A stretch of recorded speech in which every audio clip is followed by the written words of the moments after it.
أما بعد فأعوذ بالله من الشيطان الرجيم بسم الله الرحمن الرحيم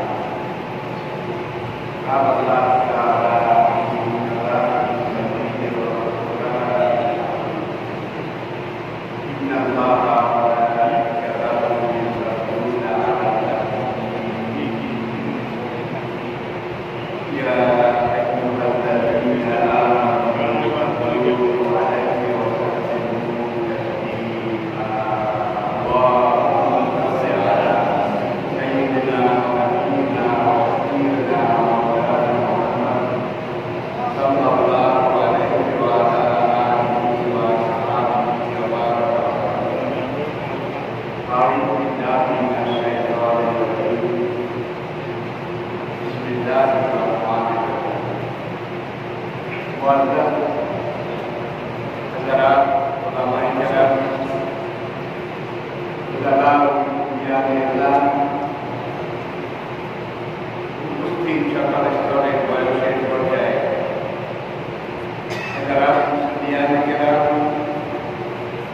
আসসালামু আলাইকুম ওয়া রাহমাতুল্লাহ ওয়ালাইকুম আসসালাম ওয়া রাহমাতুল্লাহি ওয়া বারাকাতুহু মহান রব্বুল আলামিনের পবিত্র দরবারে বারগাহে রহমত দরবারে আমিনামে হাজারো লাখ অনন্ত কোটি শুকরিয়া আদায় করছি শুকরগুজারি করছি এই মহান মালিকের দরবারে যা অনন্ত অপরন্ত অবান্ত অনাদি অশেষ দয়া রহমত মেহেরবানিকে পুঞ্জি করে সম্বল করে খুশিরা উপলব্ধ করে পবিত্র মাহে রমজানের আজকে দ্বিতীয় জুমা এবং এই পবিত্র মাসের আজকে দশ তারিখ তিন ভাগের একবার যদি 29 হয়ে যায় আরো বেশি গেছে 30 তিন ভাগের এক ভাগ চলে গেছে আপনাদেরকে গায়ে লাগছে গরম খুব বেশি কষ্ট লাগছে কিন্তু মোহাম্মদ তাদের গায়ে লাগে নাই কষ্টও লাগে নাই আমাকে দেশ থেকে বিদেশ থেকে ফোন করে যে উত্তর রোজা রাখতে পারেন কিনা এবার আলহামদুলিল্লাহ ওই মাসের চাইতে এই রোজা শুরু আল্লাহ পাক আমার সেহের 11 মাসের চাইতে ভালো রেখেছে আসলে মাজাদা খাওয়া জাদা যে চায় আল্লাহ তাকে দেয় আপনারা চেয়েছেন আল্লাহ তুমি শক্তি দাও রোজা যাবে রাখতে পারেন আল্লাহ কি শক্তি দেন না দিচ্ছেন না আসলে রমজান মাস অন্য 11 মাসের মতোই একটা মাস মুহররম সফর রবিউল আউয়াল হিসাবে রজব শাবান রমজান শাওয়াল জিলকদ জিলহজ জানুয়ারি ফেব্রুয়ারি যাবে কিন্তু যেটা আমাদের আসল যেটা আমাদের পুরাণে যেটা আমাদের মালিক আমাদেরকে দিয়েছে যে সাধুরা কানে জানেন না হে নবী এরা আপনাকে চাঁদ সম্পর্কে জিজ্ঞেস করে যে একবার বাড়তে বাড়তে পূজা আবার কমে কমতে কমতে নাই আবার নতুন নামে আসে যাদের এই অবস্থা এবং অবস্থান কেন বলহিয়া বাবা কিছু দিন না আপনি জবাবে বলে দিন যা যে এইভাবে বাড়ে কমে এটা আল্লাহ পাকের কুদরতের অসীম একটা কারিশমা যা যদি এইভাবে বাড়ে কমে একবার শেষ হয়ে নতুন নামে আবার না আসতো আপনারা কোরবানি বোধহয় করতে পেতেন বলা যাবে বাড়ি চালা দিলে বোঝা না হবে সিনে কবিতা সেকেন্ড বোঝা বলে দিত কোরবানি আজকে সেই সূর্য থেকে আপনি কোরবানির ঈদের দিন রমজানের প্রথম তারিখ সূর্য থেকে বাইর করেন কারণ সূর্য এক অবস্থায় আছে চাঁদও যদি এইভাবে একই অবস্থায় থাকতো তাইলে রমজানের মাস রোজার মাস লাইলাতুল কদর ইয়ামুল ঈদ এগুলোর কোনটা খুঁজে পাওয়া যেত না কি না বলে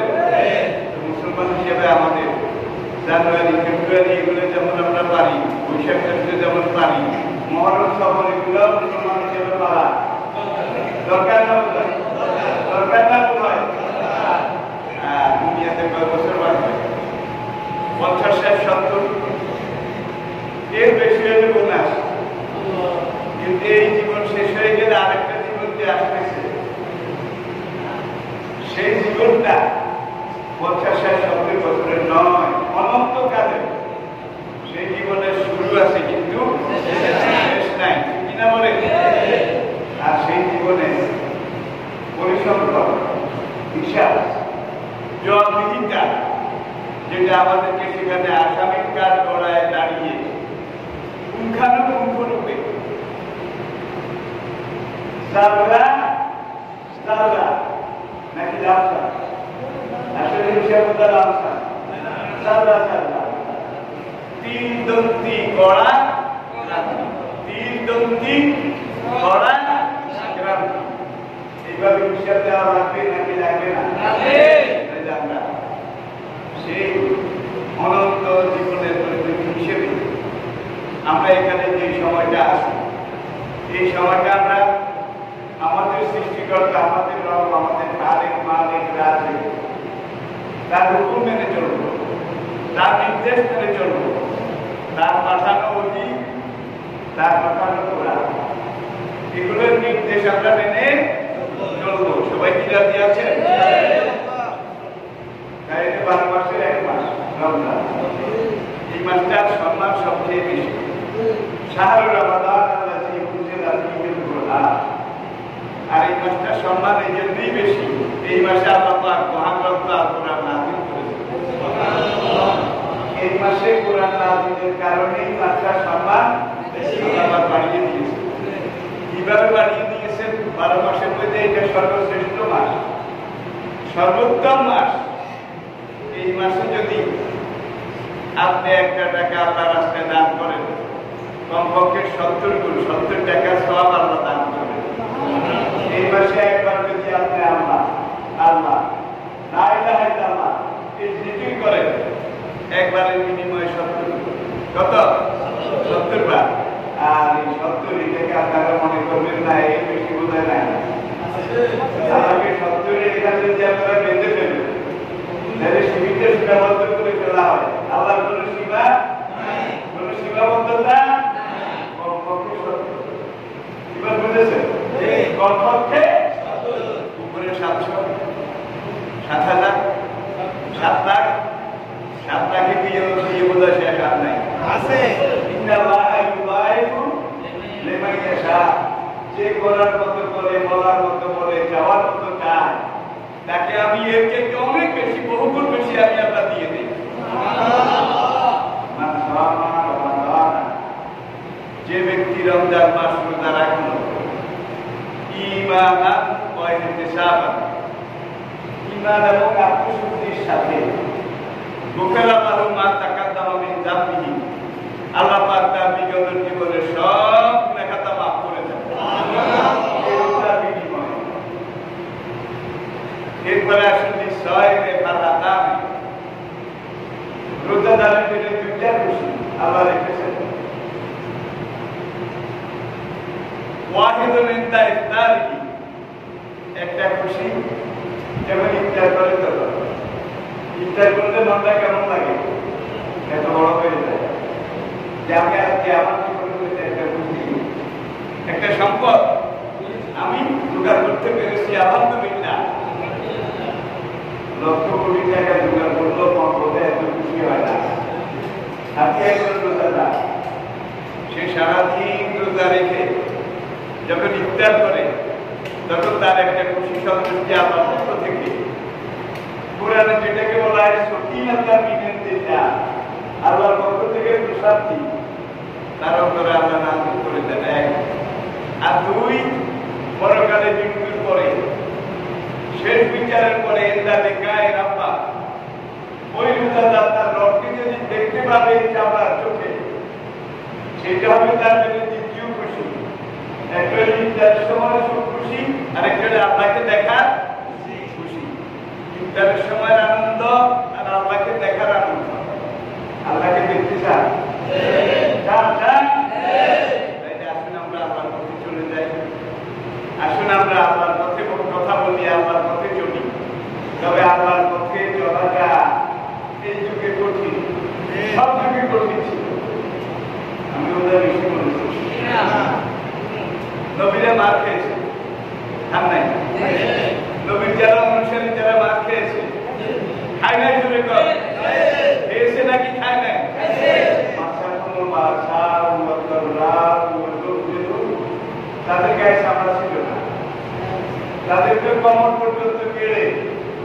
টেনে এখান দিয়ে কলার টেনে অর্ধেক করে ফেলেছিল, কিন্তু তারা দিন ছেড়ে দিয়েছিল, ইসলাম ছেড়েছিল, যত মেরেছে তত তারা ইসলামের জায়গায় শব্দ হয়েছে। এই যদি ইসলামের জন্য যারা যত বেশি মায়ের খেয়েছে তারা তত বেশি নরম হয়েছে। আবার এমন আছে ইসলাম ইসলাম একটা আগামীকাল ইসলাম কায়েম করে ফেলবো, খেলা একটা আছে আর কয় তাও যদি আসে নাকি নাই, আসে নাকি নাই। স্বর্ণকে যত পোড়ানো হয়, স্বর্ণকে যত হাতে দিয়ে পিটানো হয়, স্বর্ণের খাঁটি মূল্য বাড়ে না কমে? আসেন স্বর্ণকার একটা স্বর্ণের টাকা, এটাকে চিমটি দিয়ে ধরে জ্বলন্ত আগুনের করার মধ্যে দিল, দেওয়ার পরে যখন এইভাবে আপরে দম দেওয়া শুরু করলো, দাও দাও করে আগুন জ্বলছে, স্বর্ণ চিৎকার করে পড়ে গেলাম, চলে গেলাম, পড়ে গেলাম, বাঁচাও বাঁচাও। স্বর্ণকার বলে আসপর আসপর, সবর কর, কান্দিস না, তোর দাম বাড়ায় কি পড়ে আগুনে, আর মালিককে কয় দাম বাড়াই। মালিকের এই কথা বিশ্বাস করে স্বর্ণ সবর করে, কয় আগুনে পড়লে যদিও কষ্ট লাগে, ব্যথা পায়, কিন্তু দাম নাকি বাড়ে। ঠিক আছে, আমি চিন্তা করবো, আমি আর কাঁদবো না, আমি আর ওই বাবা, সে সবর করে পুড়তে পুড়তে পুড়তে পুড়তে স্বর্ণকার আর টকটকে হয়ে যায়।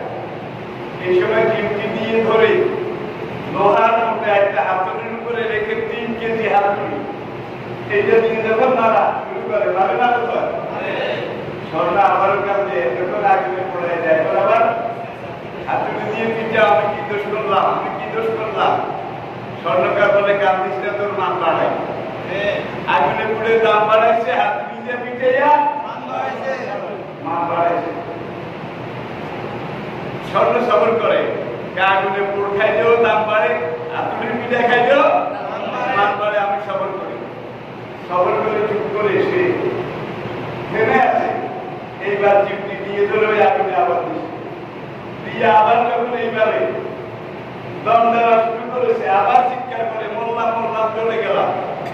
স্বর্ণকার বলে একবার পোড় খাইলে রেজাল্ট যায় না, একবার পোড় খাইলে স্বর্ণের খাদ যেটা এটা দূর হয় না, পোড় বারবার খাওয়া লাগে, কিনা বলে? এইভাবে এক টুকরা স্বর্ণকে কয়বার পড়ে, অনেকবার, বারবার পড়ে, পোড়ার পরে প্রত্যেকবার পিঠে শেষে, শেষার পরে একবার পাতলা হয়ে যায়। আরে হাতুড়ির পিঠে আর আগুনের জ্বালায় স্বর্ণের মধ্যে যত খাতা ছিল সব আগুনের তাপে আর হাতুড়ির বাড়িতে সব চলে গেছে। এইবার যেটা আসে এটা আসল, সেটা খাঁটি, কিনা বলে? এইবার এটাকে কেটে সাইজ করে, সাইজ করার পরে ছোট্ট করে কাটে, কারণ বিভিন্ন প্যাটার্নের ডিজাইনের বিভিন্ন সাইজের গহনা অলঙ্কার এগুলো তৈরি করা হবে। এখন এই ছোট্ট একটা স্বর্ণকে আগুনের কয়লা এইবার দেয় না, এবার শেষ আগুন। এইবার পাত্র একটা আছে, এইভাবে নিকেল অথবা স্টিলের পাত্র, এটার মধ্যে ওই স্বর্ণের চাকাটা লয়, লওয়ার পরে কিছু সোহাগা দেয়, কি সোহাগা, যেটা আগুন আরো আলো করে চলে, সোহাগা দিয়ে টিয়ে এইবার আর কয়লা রাখুন না, সেরেক একটা বা মোমবাতি একটা জ্বালায়, জ্বালাইয়া লোহার পাইপ একটা আছে, পাইপের এক মাথা স্বর্ণকারের মুখে আর এক মাথা ওই স্বর্ণের বাটির মধ্যে। এইভাবে যখন ডাইরেক্ট আগুন, আগেরটা ছিল কয়লা লাগুন, এবার ডাইরেক্ট আগুন, ঠিক না ভাই? বুঝাতে পারছি, আমি বুঝাতে পারছি। স্বর্ণ আবার কাঁদে, আরে এতবার কয়লা আগুনে জ্বালাই না, আর এবার জ্বলন্ত আগুনে, ডাইরেক্ট আগুনে, আমি কি দোষ করেছি? স্বর্ণকার বলে সফর কর আরম্ভ, তোর দাম বাড়াইতে বাড়াইতে বাড়াইতে বাড়াইতে তোকে একবারে বুঝুর বুদ্ধি গেলে বাজারের সবচেয়ে দামি বস্তুতে আমি নিয়ে যাচ্ছি। স্বর্ণ বলে ঠিক আছে, তাই আমাকে দাম এই বস্তুতে নিয়ে যাচ্ছে। এইবারে ডাইরেক্ট আগুনে সোহাগা দিয়ে পুড়ে পুড়ে সেই আগুন থেকে উঠাইয়া ছোট্ট একটা হীরার ছুরি আছে, হীরার ছুরি, এই হীরার ছুরি একটা দিয়া এবার হাতুড়ি দিয়া মুখের মধ্যে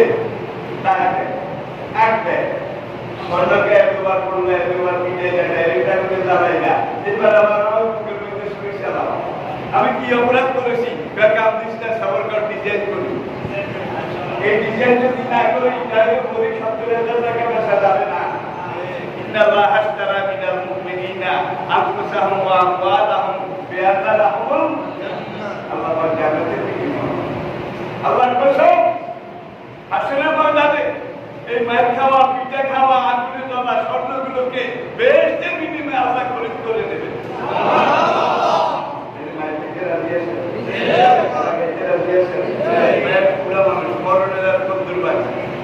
আজকে খুতবার পরে কতকে দিব না আজকে হুজুর আপনি বুড়া মানুষ এগুলো কইেন না আপনি বুড়া মানুষ আমরা এগুলো কইেন না তাই যে দোয়া দেয় রকম করলো বুড়া আসলে আমিও খুব চাপে আছি বলছে না তোর উপরে দাঁড়ায় দাঁড়ায় কথা বলতে হচ্ছে বিশ্বাস করেন জীবনের ঝুঁকি নিয়ে কথা বলতে হচ্ছে ভাইরা কিন্তু ইসলামের হক কথা এটা বলা হয় বলা আমার উপরে ফরজ শুনে এবং মানা আপনাদের উপরে ফরজ আমি আমার কথাগুলো বলে দিচ্ছি হাসরের দিন আল্লাহ আমাকে এই কথা বলবে না যে ঋতু তোমাকে ওই জায়গায় অমুক জায়গায় নায়েবে রাসূল করে পাঠিয়েছি ইসলাম বলার জন্য ইসলাম প্রচার করার জন্য এখন অমুক অমুক তমুক এই নেতাদের লোকগুলো জাহান্নামে যায় কেন এই কথা তোমাকে জিজ্ঞেস করা হবে না ওরা তুষারু আনা সাহাবী জাহিদ তোমার কথা হলো বলে দেওয়া নবীকে আল্লাহ কিভাবে বলে দেখেন হে নবী আপনি ইসলামের কথাগুলো বলে দেন ওরা তুষারু আনা সাহাবী জাহিদ দুনিয়ার সবচেয়ে নবুয়তের ইতিহাসে শ্রেষ্ঠ নবী বিশ্ব নবী বড় নবী হিসাবে আপনাকে মক্কায় পাঠিয়ে যাবে কাকে কে বলে এখন আমাদের মক্কার 1 নম্বর লিডার সে তো যোগে যায় কেন কোথাও রবিয়া সাহেবা নবীরা এই 2 নম্বর 3 নম্বর 4 নম্বর নেতাগুলো তো যোগে যায় কেন এটা আপনাকে জিজ্ঞেস করবো না আপনাকে জিজ্ঞেস করবো শুধু হাল বাল্লাটা আপনি কি বলেছিলেন আমাকে জিজ্ঞেস করবে তুমি কি বলেছিলা তাহলে বলে দিলে আমার কাম শেষ কি আমার দায়িত্ব বলে দেওয়া আর এই রিক্সের মধ্যে নবীরা বোধহয় কথা বলেন নাই ইব্রাহিম কেরম রিক্সের মধ্যে বলেছে কেরম আপনি একাধারে 40 দিন জ্বালিয়েছে মাসাতুল বাসা ওয়াদাররা ওয়াদুরু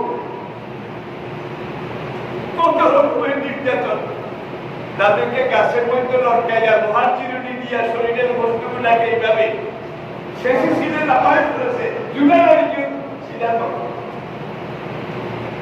এই বাইরে জুলুমে তারা বোধহয় বলছে মাফ করেন আর পিতাম না মাফ করেন আর পিতাম না এটা বোধহয় কইছে আমরা এটা করি না কি করি না আমরা এটা করি না কি করি না এটা বুঝা গেল ইসলামের পথে দাঁড়িয়ে থাকা আপনি জম্মুনি থেকে কুমিল্লার দিকে যাবেন জম্মু থেকে উত্তর দিকে ট্রেন ছাড়ছে ছাড়ার পরে এখন আপনার সামনে নতুন পড়বে বজরা নাকি বজরার পরে সোনাইমুড়ির পরে বিপুল আশা তারপরে নাথের পেটুয়া তারপরে খিদা তারপরে দৌলতগঞ্জ তারপরে লাকসাম কিনা বলেন এখন রাতের বেলা আপনি ট্রেন উঠছেন এখানে যাই আপনি কুমিল্লা যাবেন তার সাথে এখন আপনি পথের দিশা জানা না থাকলেও কমপক্ষে আপনাকে ট্রেন ছাড়ার পরে এইবারে বাইরে থেকে রেডি থাকতে হবে সেই বজরা আইনি দেখি সোনাইমুড়ি আইনি বজরা সোনাইমুড়ি এগুলো যদি রাস্তায় আপনাদেরকে দেখা হয় তাহলে বুঝতে হবে লাইন ঠিক আছে কিনা বলে আর আপনার ট্রেন চলছে সামনের দিকে বজরাও নাই সোনাইমুড়িও নাই খিদাও নাই দৌলতগঞ্জও নাই তাহলে বুঝতে হবে যদিও ট্রেন চলছে কিন্তু যেই লাইনে আমি যাব সেই লাইনে আমার ট্রেন যাচ্ছে না কিনা বলে এইবার আমরা যদি ইসলামের কথা বলি কোরআনের কথা বলি আমাদের সাথে ফেরাউনের দেখা হবে আমাদের সাথে নমরুদের দেখা হবে, সাদ্দাদের দেখা হবে, কিনা বলে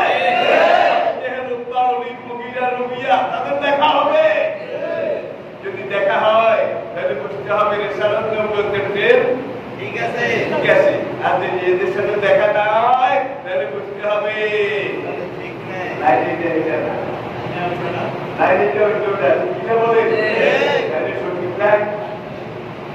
সঠিক পন্থা, সঠিক কর্মপন্থা এটা বোঝার জন্য আমাদেরকে বড় কোনো মাপদণ্ডের দরকার নেই। ভাইয়েরা, দুনিয়ার জীবন ভালো খাইলেও যাবে আর কোন রকম খাইলেও যাবে, কিনা বলে? ইসলামের বড় বড় যুদ্ধগুলোতে, বিশেষ করে মদিনা হিজরতের পরে, হিজরতের দ্বিতীয় বছরে বদর, তারপরে উহুদ, তারপরে খন্দক, এই যে বড় বড় যুদ্ধগুলো হয়েছিল, আল্লাহর কসম নবীর সাহাবাদের একজনের পেটেও ভাতা ছিল না, একজনের পেটেও রুটি ছিল না। মক্কাতে তারা বড় বড় ব্যবসায়ী ছিলেন, সাহাবায়ে কেরাম নির্যাতনের মায়ের খেয়ে মক্কা থেকে পালিয়ে রাতে বিরাতে যখন মদিনার দিকে যাচ্ছিলেন, শুধু জীবনটা নিয়ে গেছে, সব সম্পদ মক্কাওয়ালারা রেখে দিয়েছে, কিনা বলে? এখন মদিনাতে যারা নতুন ইসলাম গ্রহণ করেছে তারাও তো সংখ্যা বেশি না। আউস এবং খাজরাজ, আউস এবং খাজরাজ, এই দুইটা গোত্রের 400 থেকে 500 মাঝখানে কিছু মানুষ, 4 থেকে 500 মাঝখানে কিছু মানুষ এখন মক্কা থেকে হিজরত করে শুধু আসতেছে, শুধু আসতেছে। কিন্তু এখানে যারা ইসলাম গ্রহণ করেছে এরাও তো খুব চাপে আছে, কারণ আল্লাহ নবী মদিনায় যাওয়ার আগে পুরো মদিনাটা ইহুদি অধ্যুষিত ছিল, ইহুদি অধ্যুষিত। মদিনাটা ছিল ইহুদিদের হাতে আর মক্কাটা ছিল মুশরিকদের হাতে, ঠিক না? মক্কায় যারা ছিল তারা মূর্তি পূজা করত, আর মদিনায় যারা ছিল তারা ইহুদি ছিল, তারা ওই সুদ খাইত। আর ইহুদিদের সবচেয়ে বড় কাজ হইল হারামের উপরে টাকা জব্দ করে সুদ খাওয়া। শেক্সপিয়ারের উপন্যাস যারা পড়েছেন, the merchant of Venice, Venice নগরের মণি, দ্য উইভার অফ রসডেইন, রসডেইনের তাঁতি, দেখেন এই প্রত্যেকটা চরিত্রের মধ্যে শেক্সপিয়ার এই কথাগুলো তুলে ধরেছেন যে ইহুদিরা শোষণ করে কিভাবে সুদ খাওয়ার 70টা কবিরা গুনাহ। হাদিসে এগুলাকে বলা হয়েছে আকবারুল কাবায়ের, ইংরেজিতে তরজমা করতে হবে কবিরা সিগারেট, কবিরা সিগারেট। আর বাংলা তরজমা করলে আকবারুল কাবায়ের, এটা তরজমা করা লাগবে সবচেয়ে বড় জঘন্য কবিরা। তাহলে সুদ যে খেয়েছে, ঘুষ যে খেয়েছে, এই সুদ ঘুষের 70টা কবিরা গুনাহ, তার মধ্যে যেটা সবচেয়ে ছোট, যেটা সবচেয়ে হালকা, যেটা সবচেয়ে কম, সেটা হলো নিজের গর্ভধারিণী মায়ের সাথে শুক্রবারে জেনায় লিপ্ত হওয়া। যেটা সবচেয়ে হালকা সেটা হলো শুক্রবারে, জুমাবারে নিজের গর্ভধারিণী মায়ের সাথে জেনা করা। যেটা বাকিগুলো এসেছে আরো বেশি, আরো বড়। সুতরাং মুসলমান তো কোনোদিন সুদ খায় না, খেতে পারে না, কিন্তু আজকের মুসলমানের মধ্যে সুদ করে নাই, আছে শিখে গেছে, জানতে অজান্তে, ইচ্ছায় অনিচ্ছায়। আবার আমরা সিয়ামে ফিরে যাই, আমরা আবার রোজায় ফিরে যাই। হুজুর ইরশাদ করেছেন রোজা অথবা সাওম এটা ব্যতিক্রম ধর্মী একটা ইবাদত। রোজা অথবা সাওম এটা একটা আভ্যন্তরীণ মানসিক ইবাদত, রুহানি ইবাদত। নামাজ যখন আপনি পড়েন, আমি পড়ি, অন্যরা দেখেন যে লোকটা রুকু করে, সিজদা করে, তাসবিহ তাহলিল করে, লোকটা নামাজ পড়ে, দেখে না? শেষ রাতে নামাজ পড়তে কিন্তু কেউ দেখে না, যার জন্য এটার নম্বর বেশি, এটার পাঁচ বেশি, এটার দাম বেশি। মুমিন আল্লাহ রে মাতাহাজ্জাত বিহি নাফিলাতান লাক, রাতে শেষ রাতে। আর রমজান মাস তো সহজ, সেহরি খেয়ে উঠবেন আপনি, একটু 15-20 মিনিট আগে উঠেন, সেহরি খাইয়া টাইয়া আপনি নতুন করে তাহাজ্জুদে আপনি বসে যান। 15 মিনিট সময় দিলে আপনার তাহাজ্জুদের পুরো কোর্সটা আপনি আদায় করতে পারবেন। পুরো কোর্স 12 রাকাত পড়েন, 16 রাকাত পড়েন, এইভাবে রমজান 1 মাস। আপনি যদি তাহাজ্জুদের অভ্যাসটা করেন, রমজান চলে গেলেও কিন্তু এই অভ্যাস আপনার থেকে যাবে। কারণ একবার একটা জিনিসকে গ্রহণ করতে পারলে, অন্তর থেকে এটা যদি গ্রহণযোগ্যতা পায়, তাহলে এটা সারা জীবনের জন্য মানুষের অন্তরে গেঁথে থাকে। তাহাজ্জুদ এটা ট্রেনিং। আর রমজানে তাহাজ্জুদ করলেও সব কত গুণ, কত গুণ, 70 গুণ কমপক্ষে। আর তাহাজ্জুদ হলো নফল। আপনি রমজানে তাহাজ্জুদ পড়লেন, এক এক রাকাতে নফল আপনি তাহাজ্জুদ করলেন, প্রত্যেকটা রাকাতে আল্লাহ ফরজ নামাজের সওয়াব। সুবহানাল্লাহ। নফল ফরজের সমান, ফরজ 70 গুণ। আর একটু আগে আমি বলেছি 70 গুণ বলে গিরা দিতে হবে না, 70 এটা কমপক্ষে, 70 হলো কমপক্ষে। আল্লাহ আপনাকে কত দিবেন, কি দিবেন, কি পরিমাণ দেবেন, দিতে দিতে দিতে দিতে আল্লাহ বলবেন তোর এই বেহেশতে এত টাকা, এটা একটা ইটের দাম দুনিয়াকে 7 বার বিক্রি করতে হবে না। যে জান্নাতটা দিলাম, এই জান্নাতের পাথরের একটা ইট, দুনিয়াতে যে দালানকোটা বিল্ডিং বাড়ি করেছিল, এই জান্নাতের একটা ইটের দাম পুরো দুনিয়াকে 7 বার বিক্রি করতে হবে না। এইটা জোরে দিলাম আমরা দিতে ইয়ার আপনি বাবা এইটা তোর এই সবচেয়ে ছোট বেহেশতটা তোরে দিলাম, সবচেয়ে ছোট, এর যে ছোট বেহেশতটা আর কাউকে দেই নাই। বিসনুহা কামিসলে হাজি দুনিয়া তাইতে এই কদমালের ছোট বেহেশতটা এই দুনিয়া দুইটা দুনিয়া সমান হবে। সুবহানাল্লাহ। কদমালের ছোট বেহেশত যেটা এখন বাড়ি করার প্রতিযোগিতা, আবার প্রতিযোগিতার সাথে কে কয়জন করতো, কে টাইপ করতে পারতো, কে এটা করতে পারতো, ওইটা করতে পারতো, এগুলোর প্রতিযোগিতা আছে না নাই? আছে। আছে না নাই? আছে। এটা বুঝে গেল আল্লাহর নিয়ামত খাওয়া দুনিয়া দিয়ে আমরা শেষ করছি। কিন্তু নবীদের এটা আদর্শ ছিল না, সাহাবায়ে কেরামের এটা আদর্শ ছিল না। যুগে যুগে আনামাল্লাহু আলাইহিম মিনান নাবিয়িনা ওয়াস সিদ্দিকিনা ওয়াস শুহাদায়ে ওয়াস সালিহিন। আল্লাহ পাকের পারফেক্ট বান্দা, নেককার বান্দা যারা, বেহেশতি বান্দা যারা, তাদের কিন্তু এটা আদর্শ ছিল না। আল্লাহর অনেক বান্দা পাহাড়ে গুহার কিনারে সারাটা জীবন কাটিয়েছে, একটা বড় গাছের তলে সারা জীবন কাটিয়েছে, নাকি কাটান নেই? সাগরের পাড়ে বাড়িয়ারির উপরে সারা জীবন কাটিয়েছে, মরুভূমির কিনারে একটা মরুদ্যানে এখানে বসে বসে শুয়ে ইবাদত করে সারা জীবন কাটিয়েছে।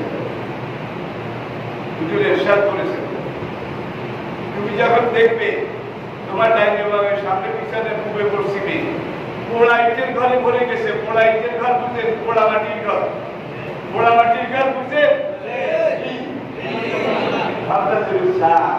তুমি শিক্ষারা ওদের জন্য অপেক্ষা করবে। বুঝা গেল সময় বেশি নেই।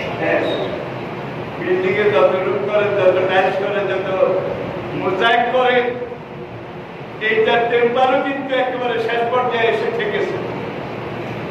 আল্লাহর নির্দেশে ইসলামের যখন শিক্ষা মুখ দেবে, ইয়াওমা ইয়াকুনুন নাসু কাফারাশিন মাবসুস ওয়া তাকুনুল জিবালু কাদিহিন মানফুস। পাহাড়গুলো ধুনার মতো উড়ে যাবে, মানুষগুলো পাগলের মতো চিল্লা ভাল্লা দৌড়াদৌড়ি করবে। এটা মারাকাল বাসারও মানুষের চোখগুলো খোলা হয়ে যাবে, অখাসাবল কামারও চাঁদটা জমিনে পড়ে যাবে, অজমে আর শামসু আর কামারও চাঁদ সূর্য দুটোটা একত্র হয়ে জমিনে পড়ে যাবে। ওই আর কোন ইনসান ভয়ে বিহবল মানুষ বলবে ইয়াউমাইযিন আইনাল মাফার, আরে এই কঠিন সময় আমি কোথায় গিয়ে পালাবো, আমার পালাবার জায়গা কোথায়? আমার ছোটকালে আমার মনে আছে জগবন্ধু পালের বাড়ি, আপনারা চিনেন, সেখানে মোমিনপুরে রমা করতে কুতুচ্ছা হাবিয়া না বেগটা বুঝারা এখনো জানে রমা করতে কুতুচ্ছা হাবিয়া এই চারজন শিখকে হরিয়ার মালের ঘরে ঢুকছে সুপারির ব্যবসা করত তার মাচারি করে সুপারির বস্তা বস্তা দুইটা নামাইছে আরেকটা নামার সময় গিয়ে টের পাইছে কেনে ধরলে এটা কইছে বাইরে এই চোরা ছিল তারা তো দিছে দৌড় কামে সুরত নাম দেখে সময় লাগে তো ধরলে আইলে কইতে কইতে এই বেচারা নামছে এখন এইদিকেও ধর এইদিকেও ধর এইদিকেও ধর এখন এই সোনা ঘরের পিঠে একবার এইদিকে ধরতে আবার এইদিকে ধরতে দুবার তো গায়ে না মনকার উপায় লাগে মামুচিয়া দুবার কোনার দিকে উপায় লাগে মামুচিয়া দুবার কোনার দিকে ওই পুরো ইনসান ইয়ামের দিন আইলার মাফার অবস্থাটা এমন হবে মানুষ পাগলের মধ্যে একবার এইদিকে দৌড় দিবে আবার ওইদিকে দৌড় দিবে ওইদিকে দৌড় দিবে বাবার মত খুঁজে পাবে না আইলার মাফার আরে আমি আজকে কোথায় নিয়ে বললাম সেই অবস্থাটা বোধহয় সামনে নাই তুলে বলেন আছে না নাই সেই অবস্থাগুলো আমাদের সামনে রয়েছে এরপরে আসে এই রমজানের সব রমজান মাসের রোজা এটা ঠিক মতো যদি আমরা রাখি পালন করি তাহলে আপনি খান না এটা হলো পেটের রোজা কিনা বলেন ঈমানাম ওয়া ইহতিসাবান আপনার চোখের রোজা আছে কিভাবে যেটা দেখা না যায় যে মহিলার দিকে দেখানো হারাম সেদিকে আপনি তার তাকাইতে পারবেন না কি এটা হলো চোখের রোজা আপনার পায়ের রোজা আছে যে পথে যাওয়া নিষেধ সেই পথে আপনি যেতে পারবেন না আপনার হাতের রোজা যেটা ধরা আপনার জন্য হারাম সেটা আপনি ধরতে পারবেন না ঠিক কিনা বলেন রোজে জুমার একটা কথা বাকি রয়ে গেছে খেয়াল আছে তো ভাইবেটা বাধা করেছে চাচা হজ করে আসছে এখন ভাইবেটা তো সবসময় চাচার ক্যাডার আর কি চাচার ক্যাডার এখন চাচা প্রত্যেক বছর হজে যায় এবারও গেছে হজ করে আসার পরে ভাইবেটা এখান থেকে একটা মার্ডার করেছে মার্ডার চাচা হজ করে আসার পরে গাড়ি দিয়া গরু দিয়ে আসে এবার নিশ্চয়ই আমাদের পরামর্শ দিয়ে বাচ্চার একটা বন্ধ করে দেবে ভাইবেটা এসে বললো চাচা অমুককে তো আমি মেরে ফেলেছি লাশটা সেখানে দেখতে আসছি এইভাবে করেছি এখন তো আমি বিপদে পড়ে গেছি আমার বুদ্ধি দেন সারা জীবনে আপনি আমাদের ভালো কাজেরও বুদ্ধি দিচ্ছেন খারাপ কাজেরও নানাবিরও বুদ্ধি দিচ্ছেন 2 নম্বরেরও বুদ্ধি দিচ্ছেন আপনার বুদ্ধি ছাড়া আমি ভাইবেটা কোনো কাম করি নাই মার্ডার তো করে ফেলেছি এখন চাষা ধমক দিয়ে একটা হজ ছাড়া কোথায় আর আমার 4 লাখ টাকার হজ আমার 4 লাখ টাকার হজ এটা নষ্ট করার জন্য আইসব ধমক দিচ্ছে আর ভাইবেটা চলে গেছে কতক্ষণ পরে কাপড়ের বস্তা গাড়ি একটা লয়ে এসে চাষা এনেন 4 লাখ টাকা যেটা আপনি হজ করেছেন কিন্তু ভাইবেটা বিপদে ভাইবেটারে বাসা চাচাকে ওইটা নিয়ে তো চাষি আমার কাছে দেয় আমি এই হারাম এই ঘুষ আমার পবিত্র হাতে ধরবো না এই হাত দিয়ে আমি কালার দেওয়াল শুয়েছি মাকামে ব্লেন শুয়েছি হাজুরা সব শুয়েছি তোর এই হারাম আমি ধরবো না তো চাষি আমার কাছে দিয়ে ভাই বেটা আর কি করবে চাষি আমার কাছে দিয়ে কতক্ষণ আইসা কয় চাষা চাষি আমার কাছে দিয়ে এখন তো তুই মার্ডার করে ফেলেছিস এই মাত্র আমি হজ করে এসেছি এখন আমি তোকে হারাম বুদ্ধি নাদামি বুদ্ধি দিতে পারি না তবে আমি হজ করার আগে তুই যদি এই মার্ডারটা করতি আর আমাকে এসে সমাধান জিজ্ঞাসা করতি তাহলে আমি তোরে বুদ্ধি দিতাম যে মার্ডার করে ফেলেছিস ভালো করেছিস এখন এই যাকে পেরেছিস তার বরাবর দে বডিটার মাথা কেটে জিন গ্যাসের নিচে কেড়ে দে আর তার ধরটা শরীরটা এখান থেকে শুরু করে নাভি পর্যন্ত একটা ফেড়ে 2 খালি বেঁধে নদীতে ফেলে দে এটা হজ করার আগে যদি জিজ্ঞাসা করতি তাহলে এই বুদ্ধিটা দিতাম যেহেতু আমি হজ করেছি এখন এর জন্য বুদ্ধিটা দিতে পারলাম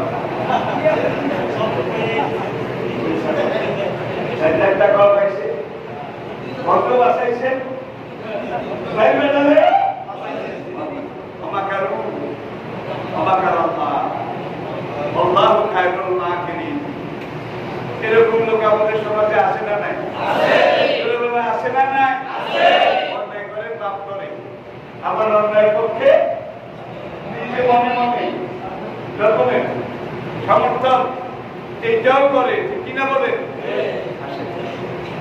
আমরা তো রমজানের ওয়ান থার্ড 3 ভাগের 1 ভাগ পার হয়ে এসেছি এমন ব্যক্তি যে রোজা রেখেছে কিন্তু মিথ্যা বলা ছাড়তে পারেনি, রোজা রেখেছে ওয়াদা খেলাপ করা ছাড়তে পারেনি, রোজা রেখেছে ঘুষের কারবার সুদের কারবার এগুলো ছাড়তে পারেনি, রোজা রেখেছে 2 নম্বরী কাজ এগুলো ছাড়তে পারেনি।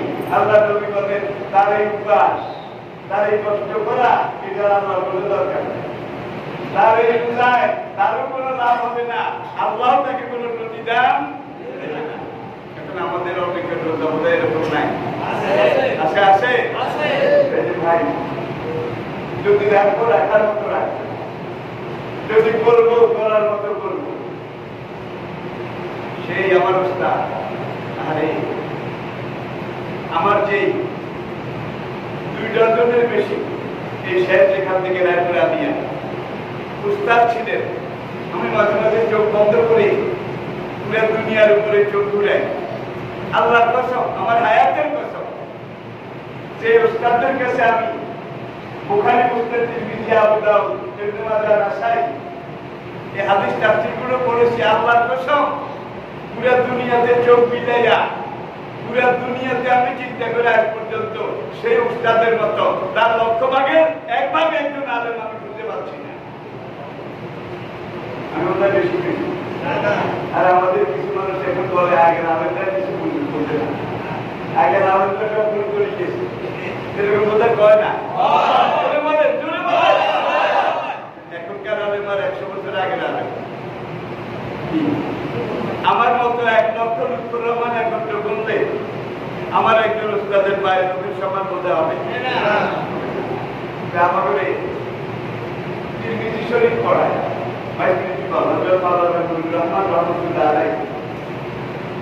একদিন ওই মুসলমান দাওয়াতের আল্লাহ তাই আল্লাহ দাওয়াতের আল্লাহ তাই আল্লাহ এটা বুঝাচ্ছে ইসলামের জন্য কাজ করবি আমাদের দিনের কাজ করবি করতে করার মতো আর যদি করার মতো করতি না হারত দরজে হামলায় থাক তাহলে হুজুর কেমনে এবার তোরা জানিস না খাইলে কি ডুবাই মাঝে মাথা উঠে হুজুর সামনে খাইছ খাইছি বদনাম সব হয়েছে ডুবাই যায় তুই হারস খা আর কারণে যদি মারণ লাগে যদি মারস তাহলে ঠুস করে মারি দি মাথা হাতে আলাদা 700 টাকা জরিমানাও দিবি, কিন্তু তার আগে মাইছত মাথা হুটাই মার অন্তত মনের বুঝে দিহাবি জরিমানা দিছি ইয়ার আগে তো তোর মাথা হারে। কাজ যেটা করবেন কাজের মতো, সালাত যেটা আদায় করবেন সালাতের মতো, সম রোজা যেটা আদায় করবেন রোজার মতো, ঠিক কিনা বলেন? কিন্তু আমরা সেবরা কিনা করবে অধিকাংশ মুসলমানের কিন্তু এই অবস্থা। ভাইরা এই অবস্থায় থাকলে আমাদের এই জীবন চলে যাবে, খাইলেও যাবে না খাইলেও যাবে, বেশি খেলেও যাবে কম খেলে বোধহয় যাবে না, বেশি ভালো খেলেও এই জীবন চলে যাবে, আর একেবারে দরিদ্র গরিবের মতো সামান্য অল্প খেলেও বোধহয় জীবন যাবে না। এই জীবনটা একটা মানুষ মেঘনা পারে যমুনার পাড়ে আপনারা যারা গেছেন দেখেন স্রোত কিভাবে যায়, আর এই চলমান স্রোতের বিপরীত দিকে ঢেউ উঠে, বাতাসে ঢেউ, পানির ঢেউ। কুরআন যেটাকে বলেছে মাউজুন কাজজুলাল, মাউজুন কাজজুলাল, পাহাড়ের মতো ঢেউ। একটা ঢেউ তৈরি হয়, তৈরি হয়ে আস্তে আস্তে বড় হয়, বড় হইতে হইতে বাড়ে, বেড়ে ঢেউতে যখন দাঁড়ায় দাঁড়াবার পরে এমন ভাবে মাথা উঁচু করে ঢেউ মনে করে আমি এখানে থাকবো, আমি এখানে আসি, আমি এখান থেকে আর যাবো না। কিন্তু সে মনে করে না, সে চিন্তাও করে না তার পিছন দিয়ে কিন্তু 2 নম্বর আসতেছে। 2 নম্বর চিনে, 2 নম্বর চিনে আরেকটা ঢেউ তার পিছন দিয়ে আসবে। এসে মাথা উঁচু করে এইভাবে দাঁড়িয়ে প্রথম ঢেউটাকে একটা ধাক্কা মারলো, ধাক্কা মেরে স্রোতের সাথে মিশে গেল, সেটা স্রোতে হারিয়ে গেল, বিলীন হয়ে গেল। 2 নম্বরটা দাঁড়ায় এবার কয় যোগ্য হটা দিয়া আমি কেহা রাখুগা, তোমাকে এক ধাক্কায় বিলীন করে দিচ্ছি, এবার তোমার জায়গায় আমি থাকবো। কিন্তু 2 নম্বরের চিন্তা করা উচিত, তার পিছনে 3 নম্বর আসবে। আমাদের এই জীবনটা 50-60-70 বছরের একটা ঢেউ, আমরা চলে যাব, আর আমাদের পিছন দিয়ে জেনারেশন পরবর্তী ঢেউগুলো আসতে থাকবে। এটাই দুনিয়ার ইতিহাস, ঠিক কিনা বলেন? ভাই আরেকটা কথা বলে শেষ দিচ্ছি, সেটা হলো ভারতের পররাষ্ট্রমন্ত্রী এই সপ্তাহে একটা দামি কথা করেছে। কথাটা আমি এই জন্য বলছি, আমাদের পররাষ্ট্রমন্ত্রী এটা প্রতিবাদ করেছে। তো আমরা তো প্রতিবাদ সহজে করি না, কারণ বৌদ্ধ মানুষ, দুষ্ট মানুষ, দুষ্টি কিনেলেও ভালো লাগে, বুঝেলেও শান্তি লাগে। কিন্তু পররাষ্ট্রমন্ত্রী অমিত শাহ নামটা মনে রাখবে। অমিত শাহ বলছে বাংলাদেশের মানুষের খানা নাই, খাদ্য নাই, তারা খেতে পারে না, তাদের খাওয়ার কোনো ব্যবস্থা নাই, যার জন্য দলে দলে তারা ভারতে এসে ঢুকে। ভাই আসলে ভারতের চাইতে বাংলাদেশের আর্থসামাজিক অবস্থা অনেক ভালো, অনেক উপরে, কিনা বলে?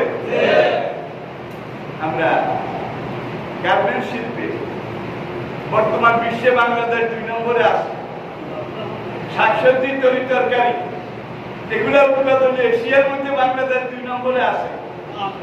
রেমিটেন্সে বাংলাদেশ 1 নম্বরে আছে। বাংলাদেশের 100 জন মানুষ গরিব হইল, তারা এখন টাকা লেনদেনের মধ্যে আছে কি? আর ভারতে এখনো 80% মানুষ তারা গাছের গোড়ায় বেকার বিচ্ছে অথবা বালু পুকুরে বালু হরাই আগে, বালু হরাই গিয়ে আগে বিলেতে, কিনা বলে? এখন তোদের হাঁকা মুখার ব্যবস্থাটা নাই। আলহামদুলিল্লাহ আমরা খেয়ে করে ভালো আছি। ভারতের লক্ষ লক্ষ মানুষ বাংলাদেশে এসে চাকরি করে, কোটি কোটি টাকা প্রত্যেক মাসে। ভাই আপনার এলাকার কতজন দিয়ে গেছে চাকরি করতে? একজন থাকলে একজন আর দেয়া। আমরা বলি কেন বাংলাদেশে খানা পাই না, এই জন্য দলে দলে খানা দিন তোরা কি অভাবের কারণে মরস তোরা। আর তারা দলে দলে এইভাবে বাংলাদেশে ঢুকে, যার জন্য আমাদের বিএসএফ মাঝে মাঝে গুলি গুলি মারে, আর গুলি গুলি মানুষ মারে। শুধু বাংলাদেশের বর্ডার, সেই পাকিস্তানের বর্ডারে একটা মাছ কত দাঁড়ে কত চাল হয়, অনেকদিন হারাই হারাই, ঠিক কি বলে? চীনের বর্ডারে একটা মাছ, নেপালের বর্ডারে একটা মাছ, কোনখানে মারার হ্যান্ডক নাই, মারে কোন জায়গা? এরপরে আবার কয় বাংলাদেশের মানুষ খানা পায় না, খাদ্যের অভাবে বেচারারা ভারতে এসে ঢুকে দলে দলে। আসলে ঢুকে তারা আমাদের এখানে ঢুকে তারা চাকরি করে, কোটি কোটি টাকা তারা প্রত্যেক মাসে নিয়ে যায়। এরপরে আরেক মন্ত্রী বলেছে যারা বর্ডারে গুলি খেয়ে মরে এরা সব নাকি করেছে, ভাই গরু এত চুরি করা ভাই গেছে, এতারা তো বর্ডারে নি গরু জিকে আগাই দেয়, জিকে গরু ধরাই দেয়, এই দেশে ঠিক আছে না? কি তুলিবে দুনিয়ার শরীর লাগে নিয়ন্ত্রণ শক্তিকে জোগাড় দিলে আগে দিল, ভারতের একটা সরাই পর্যন্ত গুলি খেল না। তাহলে গরু সরকারে দেওয়া যায় কথাটা ঠিক কি? অন্তর্নিয়াতে সাইডে মারা গেলে গেলে দুটো মারা যাওয়া দরকার আছে কমপক্ষে, ঠিক কিনা বলে? তাইলে ভাই দিল্লিতে, মুম্বাইতে, কেরালাতে, উত্তরপ্রদেশে গত 2 দিনে এত মানুষ করোনা আক্রান্ত হয়েছে, পুরো দুনিয়াতে এত মানুষ একদিনে আক্রান্ত হয় নাই। ভারতের যে অবস্থা, আমাদের বাংলাদেশ আপনারা যেহেতুর পারেন সাধারণতা অবলম্বন করুন। যেহেতুর পারেন সরকারি নির্দেশনা, এগুলোর সাথে কিন্তু আমি আগেই বলেছি আন্তর্জাতিক গবেষণা মাস্ক রীতিমতো পড়বেন আর দূরত্ব যেহেতুর পারেন বজায় রাখবেন। গত মাসে একটা পরিসংখ্যান বের হয়েছে, গত বছরে আমেরিকা এবং ব্রিটেনে করোনায় হাজার হাজার হাজার হাজার মানুষ মারা গেছে, কিন্তু যারা মসজিদে নামাজ পড়েছে, ইতিকাফ করেছে, মসজিদে তাহাজ্জুদ পড়েছে, তাদের একজনও মারা যায় না। আর আমাদের দেশে 20 জনের বেশি বলে হামলাইতে 20 জনের বেশি হামলাইতে বলবো। এরকম কথা আমি শুনছি, কি জানি আপনারা শুনছেন কিনা। 20 জনের বেশি হামলাইতে মসজিদে ঢুকে 20,000 যদি হামলায়, তারা আল্লাহর কাছে দোয়া করবো, আল্লাহ বাঁচা, আল্লাহ বাঁচা, আল্লাহ রক্ষা করো, আল্লাহ রক্ষা করো। এইভাবে কেঁদে কেঁদে নামাজিরা যখন দোয়া করবে, আল্লাহর আরশ থরথর করে কাঁপবে। গতবারের করোনা গরিব আদমালি কদমালি রূপে বেশি আছিল, এইবারের করোনা বড় বড় মোটা তসলিম সবজি আসুন দুনিয়া মন্ত্রী মিনিস্টার আমরা কামলা তাদের রূপে বেশি, কিনা বলে? আমরা এই জন্য খুশি না। আল্লাহর কাছে দোয়া করি, আল্লাহ তুমি সবাইকে হেফাজত করো, আল্লাহ তুমি সবাইকে রক্ষা করো। গতবারের করোনা 50 থেকে উপরের দিকে মানুষের উপরে বেশি আছে, আর এইবারের করোনা 50-এর নিচে যুবক তরুণ বলা হয় এগুলোর একটু বেশি। তাহলে বুঝা গেল যে কেউ এটা থেকে মুক্ত নয়, আল্লাহ যদি মুক্তি না দেয়। আল্লাহর কাছে দোয়া করি পুরো দুনিয়াবাসীকে আল্লাহ তুমি এই মহাবিপদ থেকে হেফাজত করো। বিশেষ করে বাংলাদেশ, এই দেশের মধ্যে এত নামাজ, এত আযান, এত টুপি, এত দাড়ি দুনিয়ার হয়তো কোনো মুসলমান দেশে নাই, কিনা? যারা তারাও সাক্ষী, দুনিয়ার কোনো দেশে নাই। আল্লাহ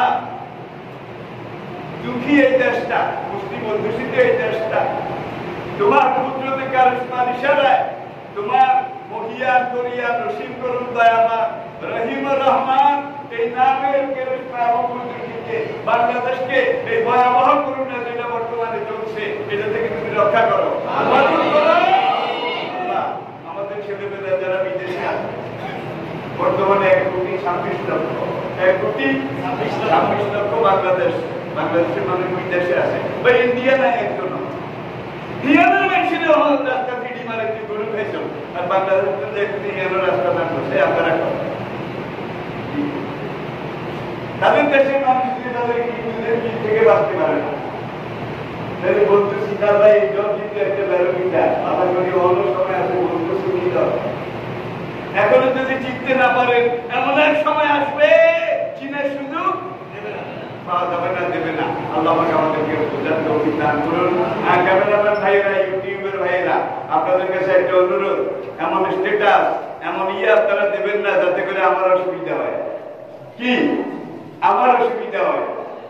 আসলে হিডিং এর সাথে ভিতরের বিষয়ের